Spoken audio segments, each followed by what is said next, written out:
বগুড়ায় গৃহকর্ত্রী উম্মে সালমা হত্যাকাণ্ডের তদন্ত নাটকীয় মোড় নিয়েছে।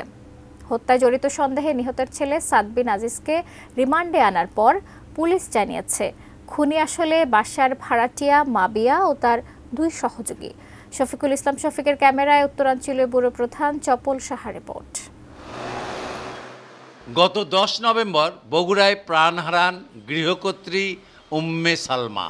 প্রথমে বলা হচ্ছিল এ হত্যাকাণ্ডে জড়িত ছেলে সাদ বিন আজিজ। মাকে হত্যার অভিযোগে তাকে গ্রেপ্তার করে রিমান্ডেও নেয় পুলিশ।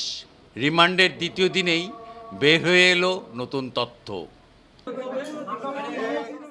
দুপচাচিয়া থানার ভারপ্রাপ্ত কর্মকর্তা নাসিরুল হক জানান, হত্যাকাণ্ডের সময় ওই বাসা থেকে খোয়া যাওয়া মোবাইল ও ওয়াইফাই রাউটারের সূত্র ধরে বাসার ভাড়াটিয়া মাবিয়া আক্তারকে গ্রেপ্তার করা হয়েছে।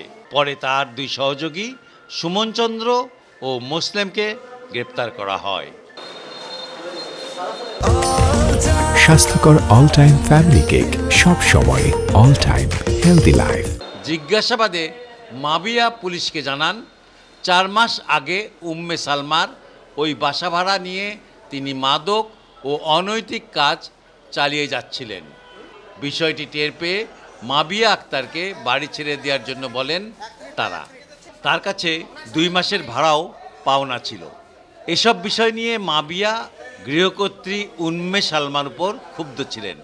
তাই তিনি তার সহযোগী ও মাদক ব্যবসায়ী সুমন চন্দ্র সরকার এবং মুসলিমকে নিয়ে শনিবার উম্মে সালমাকে হত্যার পরিকল্পনা করেন। সাদকে সাবজেক্ট মনে হয়েছে, তখন আমরা তার কলেজে যাই। 2টা ক্যামেরা 16 ঘন্টা ভিডিও ফুটেজ পর্যালোচনা করে দেখি যে সে যথাসময়েই সেই তার ক্যাম্পাসে প্রবেশ করছে এবং যথাসময়ে সে বের হয়ে যাচ্ছে। ভিকটিমের 2টা মোবাইল উদ্ধার হয়েছে, আর ওই বাসায় যে রাউটার খোয়া গেছিল রাউটার উদ্ধার হয়েছে। আর ওই বাসায় তারা তালা দিয়ে পালিয়ে গেছিল, চাবিটা নিয়ে গেছে, সেই চাবিটা মাবিয়ার বাসা থেকে উদ্ধার হয়েছে। ওই 1-1.5 মাস থাকার পরই আমরা আচরণবিধিটা ভালো মনে করতেছিলাম না। আমার স্ত্রী আমাকে গত সপ্তাহে বলছিল ওকে রাখা যাবে না।